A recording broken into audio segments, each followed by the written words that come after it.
it's over, I want a divorce.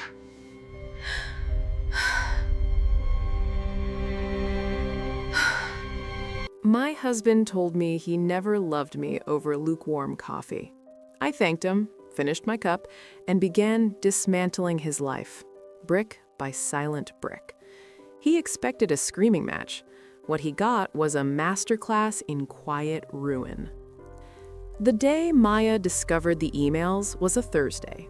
The sun was the same, the coffee was the same. The only thing that shattered was the illusion of her 10-year marriage. Alex, her charming, ambitious husband, had not one but 3 separate lives he was narrating to other women, each story more elaborate than the last. A scream ballooned in her chest, hot and acidic.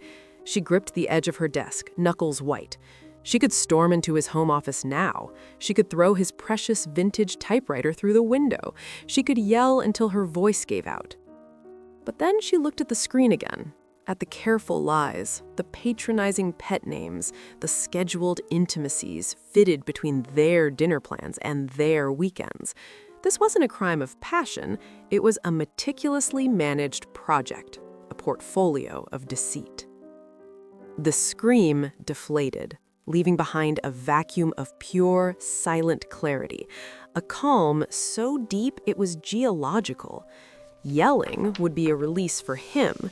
It would make her the hysterical one, give him a drama to manage, a narrative to control. He expected a storm. He was prepared for a storm. Maya decided to give him silence. She closed the browser tab. She finished her coffee. When Alex came out, humming, to ask if she wanted Thai for dinner, she smiled and said, "Sure, that sounds perfect." Her quiet revenge began not with a bang, but with a series of perfectly executed keystrokes. First, the financial fortress. For years, Alex had handled their investments, proud of his strategic mind. Maya, the creative, had happily ceded control. Now, she quietly met with a forensic accountant and a lawyer, using her access to download every statement, every hidden account, every leveraged risk he'd taken. She didn't move a penny, she just mapped the kingdom. Next, the professional pedestal. Alex's entire consultancy brand was built on being the trustworthy, stable family man, an image Maya had unknowingly curated through her social media and their public appearances. She stopped. She didn't post a single thing. She de-tagged herself from his professional pages. She became a ghost in his narrative. She was relentlessly, perfectly pleasant at home, a smiling sphinx. She stopped asking about his day. She stopped filling the silences. Her calm was an impenetrable wall. He began to fidget, to offer unsolicited details about his late meetings.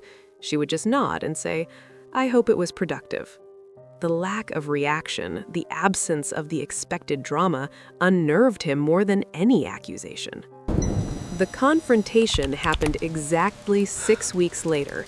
It was not a fight, it was a board meeting. She asked him to sit at the dining table. He arrived with a practiced mask of concerned patience. "What's this about, honey? You've been so quiet." Maya placed 3 folders on the table. "Folder 1, she said, her voice a tranquil, even stream. "A complete audit of our finances highlighting the $200,000 in hidden debt you've accrued against our joint assets and the several offshore accounts you've been feeding. My lawyer has a copy." Alex's face paled. "Folder 2, she continued, opening it. "Dossier 1, 2, and 3. Clara, Jessica, and Lena, with timeline cross-references to our personal calendar. My lawyer has this too." He started to speak, a bluster rising. "Maya, I can explain." She didn't raise her voice. She simply opened the 3rd folder. Folder 3, your professional reputation. Your key clients, Anderson, Greystone, and Vale, have been made aware via anonymous but verifiable packets of your significant financial mismanagement and ethical lapses. They tend to drop consultants who are both broke and fraudulent. The news won't break publicly until after our divorce is finalized, for my own financial protection, of course. She watched it happen, not a fall from a great height with a yell, but a slow, silent collapse into the chair. The blood drained from his face, his carefully constructed persona crumbling under the weight of her unbearable calm. His career, his finances, his secrets, all laid bare without her ever raising her voice above a polite conversation. He was ruined, and he had done it all to himself. She had merely calmly, silently removed the stage he'd built on her loyalty. "I've already moved out," Maya said, standing. "The papers will be served to your office tomorrow. Don't contact me. My lawyer will be your only point of contact from now on." She walked out, closing the front door with a soft, final click. There was no satisfying slam, just the quiet, definitive sound of a story ending. Outside, the sun was the same, the world was the same, but Maya was free.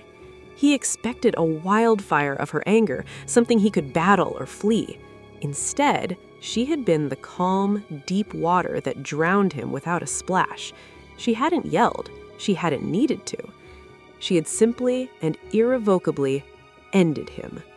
The silence in her wake was more devastating than any scream.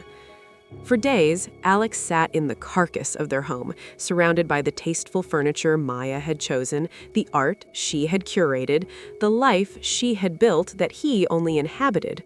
Her calm was a ghost that haunted every room. He found himself flinching at shadows, jumping at the ping of his phone, each notification a potential landmine she might have left buried in his digital life. Her revenge was not a single act, but an ecosystem of consequence. It fed on itself. The first client, Anderson, called. His tone was no longer fraternal, but coldly corporate. "We've decided to pursue other strategic avenues, Alex. We wish you the best." No explanation, just the quiet, professional guillotine Maya had promised. Greystone and Vale followed within hours. The foundation of his consultancy, built on a persona of stable, masculine reliability, crumbled to dust in a single business day. The whispers started immediately. In his world, a sudden, coordinated client exodus only meant one thing: catastrophic, hidden failure. His hidden accounts, the ones he'd felt so clever about, were frozen. Not by Maya, but by his own panicked financial advisor, who had received a suspicious activity report he couldn't ignore. The levers she had pulled didn't just move money. They triggered automated systems of scrutiny he could never hope to charm or lie his way past.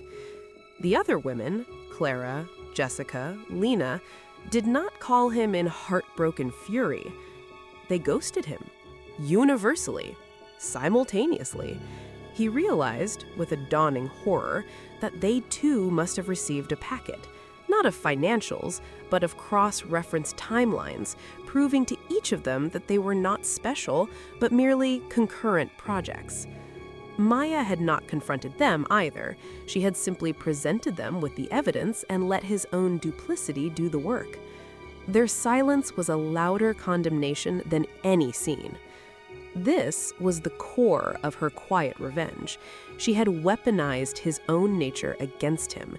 He was a man who thrived on chaos to control, on emotion to manipulate, on narrative to spin.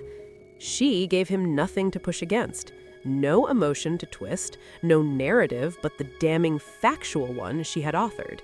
He was left alone in a soundproof room of his own making. Weeks later, legally entangled and professionally pariahed, he made one desperate move. He went to the one place he thought her calm might crack, her new studio, a sunlit space she'd leased downtown to launch her own design firm. He saw her through the window, arranging a desk, looking more at peace than he'd ever seen her. He walked in. The bell jingled. She turned, and her expression didn't change. No shock, no anger, no fear. Just the mild, distant politeness one might offer a delivery person who'd gotten the wrong address. "Alex," she said, "you're trespassing. My lawyer advised me this might happen. He's on speed dial, and I've just texted him." He ignored the threat, the veneer of his charm cracking into raw desperation. "Why?" he burst out, the yell finally erupting in the space she had denied him at home. Why this nuclear silence? Why not just yell at me, throw things, give me a chance to explain, to fix it? Maya set down the vintage lamp she was holding. She looked at him, really looked, and for a moment he saw not hatred, but something worse. Profound disinterest, the ultimate dismissal. Yelling would have meant I still cared enough to fight. Fighting would have meant there was something left to save. There wasn't. You were a problem in my life. I solved you. Efficiently. She glanced past him out the window. A patrol car, silent but lights flashing, pulled up to the curb. You confused my kindness for weakness, Alex, and you confused silence for surrender. She walked to the door and opened it for the approaching officer. This man is harassing me. He is not to come within 500 feet of this property or my residence. Here are the court orders.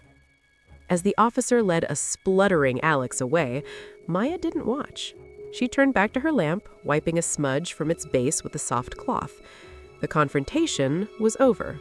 It had been over the moment she first chose calm over chaos. He had fallen, and she hadn't even had to raise her voice to watch it happen. Her victory wasn't in his destruction, but in her own unshakable peace. The quiet was hers again, and this time it was permanent. The peace, Maya discovered, was not an empty space. It was fertile ground. Her design firm, Aperture, flourished.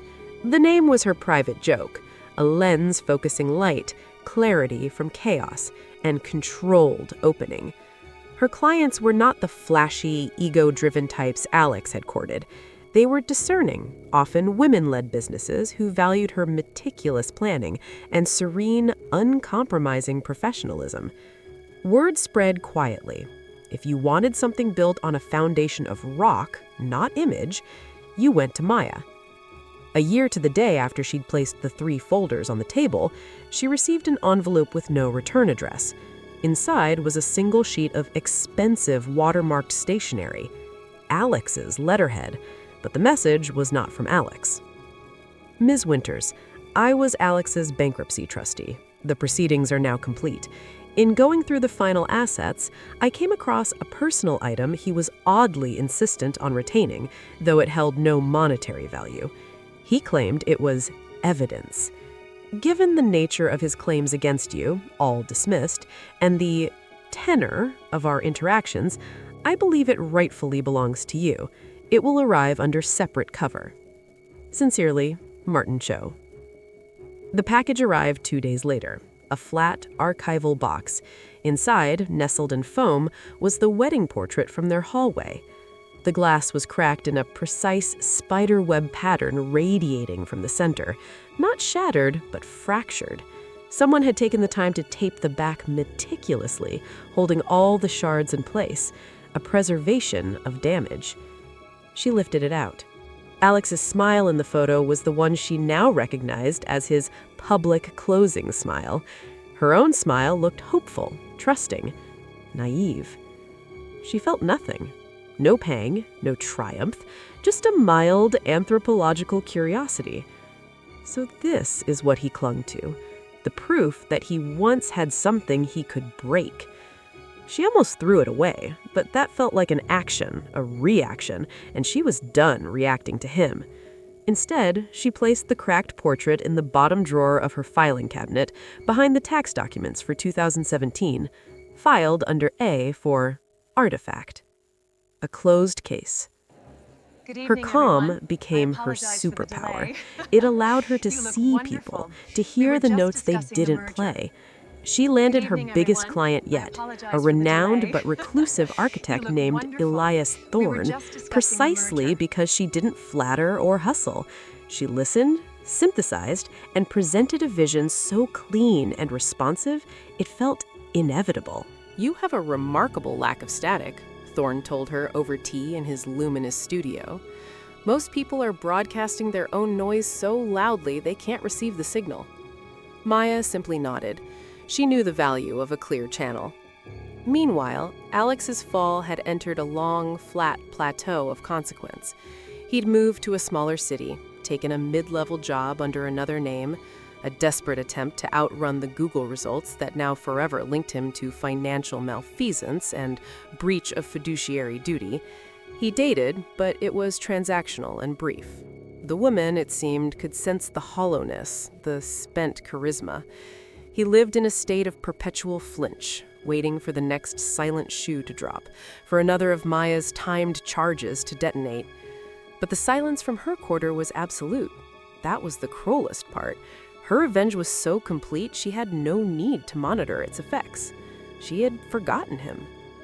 One evening, Maya was working late at Aperture, finalizing the Thorn project plans. The city lights glittered beyond her large, uncracked windows. Her phone buzzed, an unknown number with his old area code. She let it go to voicemail. An hour later, as she was packing up, she played it. The voice was his, but thinner, etched with a permanent wheedle that had replaced its former confidence. Maya, it's Alex. Look, I know you don't want to hear from me, but I need you to know I get it now, what you did. I didn't then, but I do now. You didn't fight me. You dissolved me.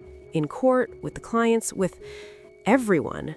You just calmly dissolved my entire life.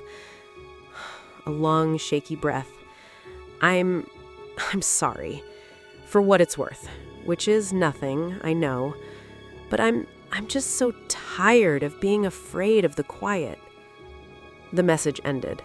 Maya stood in the center of her quiet, successful, luminous studio. She felt the vast expanse of her peace around her. She had built this, brick by calm brick. She deleted the voicemail. Then she blocked the number. Not with fury, not with satisfaction, with the same effortless finality with which one might delete a spam email. She turned off the lights, locked the door, and walked out into the cool night. The quiet revenge was complete. It had not just ended him in her world, it had taught him, slowly and irrevocably, the true cost of the noise he'd made. And her calm confrontation had never really been with him at all. It had been with the version of herself that would have tolerated him. That self had lost, and in that loss, Maya had won everything. The invitation arrived on thick ecru cardstock, embossed with the logo of the city's new Museum of Modern Design. Maya's name was handwritten in precise, elegant script. Not a mass mailing. She was being honored as one of the visionary founders for the inaugural exhibition, a permanent installation of her Aperture Studio's first groundbreaking project with Elias Thorne. Success, she reflected, was another form of quiet. It was the hum of a well-run machine, the respect that needed no introduction, the freedom of unassailable credibility. Her calm had become legendary in certain circles, not cold, but profoundly solid. A mountain doesn't need to announce its presence. The gala was a sea of black tie and murmured accolades. Maya wore a simple column of midnight blue, her only jewelry a single sharp diamond at her throat. She moved through the crowd, receiving congratulations with a genuine, graceful smile. She was present, but untouchable, a figure who had transcended gossip to become fact. Then she saw him. Alex was across the room, partially obscured by a massive sculptural installation. He was not a guest, he was working. He wore a slightly too large black blazer, a uniform for event staff, and carried a tray of empty champagne flutes. He was thinner, his shoulders hunched as if against a constant draft. His eyes, scanning the room, landed on her. For a second, the world did not narrow. It became hyper-focused. She saw the shock in his eyes, the immediate flush of shame, the desperate calculation, to flee or to brazen it out. He was trapped, a ghost of a razed city haunting the palace built on its ruins. He chose to approach, not his staff, but weaving through the crowd until he stood before her, the tray held like a pitiful shield. Maya, His voice was a dry leaf rustle, swallowed by the gallery's acoustics. "Alex?" She did not extend a hand. Her expression was the same one she might use for a vaguely familiar acquaintance whose name she couldn't quite recall. Polite, blank. "You look," he began, the old flattery reflex firing on dead nerves. He stopped, swallowed. "You look like you belong here." "I do," she said, the statement simple, unadorned. It wasn't arrogance, it was topology, the mountain stating its relation to the land. He flinched. I'm trying to rebuild. This is just a gig to get by." "I'm sure it is." Her tone held no rancor, no pity. It was a dismissal of the subject entirely. She glanced past him, catching the eye of Elias Thorne, who gave a subtle, inquiring nod. She smiled back, a tiny shake of her head. No disturbance here. This indifference was the final, unanswerable strike of her quiet revenge. He had expected, on some deep, pathetic level, to see a flicker of hatred, of triumph, of something that acknowledged the history they shared. He was prepared to be a villain in her story, a scar on her triumph, but she gave him nothing. She had not forgiven him. That would imply his actions still held emotional weight. She had simply categorized him, filed him away, and moved on with the efficiency of a master archivist. To her, he was not a person, but a concluded event. The calm confrontation was happening in the middle of 100 people, and no one but him could hear it. "You won," he whispered, the words tearing from him. A confession, a surrender. Maya's gaze returned to him, clear and untroubled. "There was no game, Alex, only a mess you made and the order I restored." She adjusted the strap of her clutch, a motion of pure, unthinking readiness to move on. "Now, if you'll excuse me, my colleagues are waiting." She didn't wait for his reply. She turned and walked toward Thorne and the museum director, her posture straight, her pace unhurried. The sound of her heels on the polished concrete was clean, decisive, and alone. He stood there, tray in hand, surrounded by the glittering evidence of a world that had no slot for him. He was not a villain. He was an usher, a facilitator of empty glasses. The final, devastating truth of Maya's revenge washed over him. She hadn't destroyed him out of passion. She had dismantled him with the dispassionate precision of a curator removing a flawed exhibit. And in the grand, beautiful museum of her new life, he was not even a memory on the wall. He was part of the unnoticed staff, meant to be invisible. He watched her laugh at something Thorne said, the diamond at her throat catching the light. The fall was complete. It had no bottom because it was not a dramatic plunge. It was this, an endless, quiet flatness, where he would forever serve champagne to the specter of what he'd broken and she had rebuilt, infinitely stronger, infinitely beyond him. Maya never looked back. She had already forgotten he was there. The past was a closed door. Her present was luminous, her future brilliantly designed, and the quiet, finally, was entirely and forever her own. 5 years, the stainless city. Maya's calm had crystallized into a kind of personal architecture. Her life was a series of clean lines, intentional spaces, and perfectly balanced equations. Aperture had grown, but deliberately, like a well-pruned tree. She took on a few select protégés, not employees, and her mentorship was legendary for its quiet intensity. She didn't teach them how to design, she taught them how to see, how to listen for the structural truth beneath the client's noise. Her own home, a cliffside residence of glass and reclaimed timber she had designed herself, was a temple to this clarity. The only sound was the rhythmic sigh of the ocean below and the soft chime of a mobile she'd crafted from sea glass and old watch gears, a quiet monument to time, repurposed. One rainy Tuesday, her assistant, a sharp-eyed young woman named Lynn, stepped into her office. Lynn's own calm was a mirror to Maya's, a quality that had secured her position. "There's a situation," Lynn said, her voice low. "Not a client, a personal inquiry. I've handled it, but I thought you should be aware for the record." Maya looked up from a structural schematic. "Go ahead." A woman phoned, Alina Chen. The name, spoken after so many years, landed in the room like a feather. One of the three. She asked for you. She was polite, but strained. She said she'd seen the feature on you in Architectural Digest.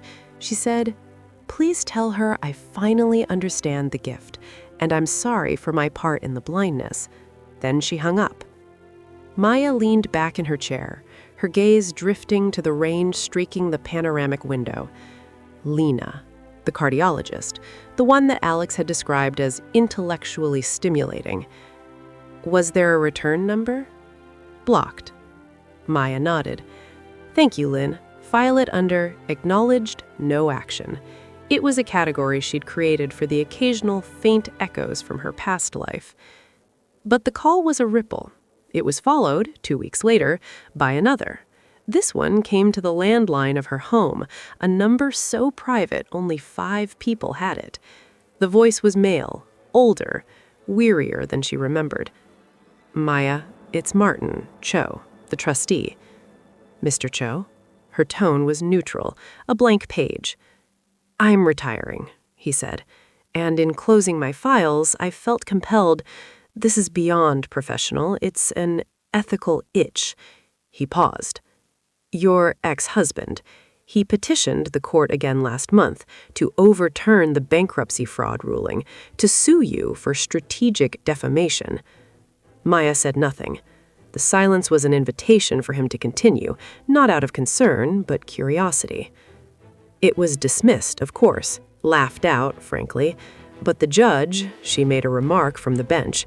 She said, "Mr. Harrington, you are not a victim of some grand conspiracy. You are the author of your own ruin. The only strategy employed was your former wife's admirable refusal to clean up your mess." Cho cleared his throat. "He was in the room. I heard a sound, not a shout, more like something breaking inside a man that's already broken. I thought you should know. The narrative is sealed, legally, historically. He is the author. You are the editor who declined the manuscript." "Thank you for the update, Mr. Cho, and enjoy your retirement." She hung up and walked to the window. The storm had passed, leaving a sky washed clean and dazzlingly blue. The judge's words echoed, "The author of your own ruin." That was the final exquisite lock on her quiet revenge. She hadn't penned his downfall. She had merely handed back his own manuscript, covered in red ink, and declined to publish. The world had concurred. Her calm was now so profound it could absorb these echoes without a tremor. They were just data points confirming a long-closed theorem. The final chapter came in the form of a plain, legal-sized envelope postmarked from the small city where Alex had tried to disappear. It was from a community outreach center. Inside was a short, formal letter and a cheap, photocopied pamphlet. "Dear Miss Winters, as part of our Skills for a New Start program, a participant listed you as a personal reference. Our policy is to verify all references. The participant is Alexander Harrington. Please check the appropriate box below and return this form in the enclosed envelope. I can recommend this individual. I cannot recommend this individual. I have no comment." Attached was the pamphlet. On the back, in messy, pressed handwriting, was a note. "Maya, they make you do this. I know you'll check the last one. I just wanted you to see the box. I live in the box you made. It's very quiet in here." She stared at the note. The self-pity was palpable, a last gaseous emission from a dying star. The confrontation was over, but he was still trying to hand her the knife, begging her to twist it, to prove she was as cruel as he needed her to be, to make her a character in his endless, tragic play. Maya took a black pen. She did not check a box. Instead, she drew a single, clean, horizontal line through all 3 options. A cancellation. A null set.